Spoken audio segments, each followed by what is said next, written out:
but to try to give a quick, thorough overview, we have 5 brachial arches, numbered 1 through 6. The 5th one doesn't develop or doesn't continue developing and therefore is not present, and that's why that gap between 4 and 6 exists.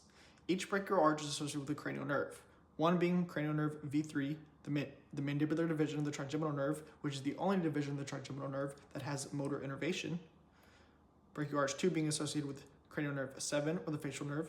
Brachial arch 3 being associated with cranial nerve 9, or the glossopharyngeal nerve. And 4 and 6 both being associated with vagus, cranial nerve 10.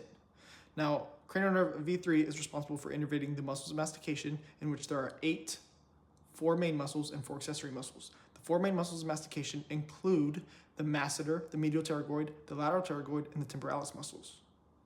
The temporalis muscle is the only main muscle of mastication that retracts the jaw. That's kind of secondary due to its attachment site on the coronoid processes of the mandible, whereas that lateral pterygoid muscle attaches to the mandibular condyle. So those are 2 important distinctions as far as attachment sites that I didn't mention earlier, but the temporalis muscle is the only one that retracts the jaw or the mandible, whereas the lateral pterygoid is the only one that depresses the jaw or the mandible, whereas the masseter and medial pterygoids both elevate and protrude the jaw.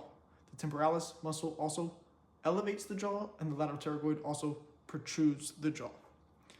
Now, these muscles of facial expression are lengthy, so instead of trying to list all of them, just as I listed the 4 main muscles of mastication, with the accessory muscles of mastication being the anterior belly of the digastric muscle, the posterior belly, its counterpart, being innervated by cranial nerve 7, therefore associated with brachial arch 2 as a muscle of facial expression. The mylohyoid muscle is also an accessory muscle of mastication, as well as tensor tympani and tensor veli palantini. Now, tensor veli palantini is associated with brachial arch 1 as an accessory muscle of mastication, whereas levator veli palantini is associated with brachial arch 4. The muscles of facial expression is lengthy and long in extent, but the one main muscle associated with brachial arch 3 and innervated by the glossopharyngeal nerve is the stylopharyngeus muscle. Now, although brachial arches 4 and 6 are associated with vagus, they split in the fact that vagus has a superior laryngeal nerve and an inferior laryngeal nerve. The inferior laryngeal nerve is also known as the recurrent laryngeal nerve, and it has, well, there are 2 on the left and right sides, but the left and right recurrent laryngeal nerves have 2 different structures associated with them in which they wrap around in the body. The left wrapping around the aortic arch, and the right wrapping around the subclavian artery. That superior laryngeal nerve associated with brachial arch 4 is going to split into the internal and external laryngeal nerves.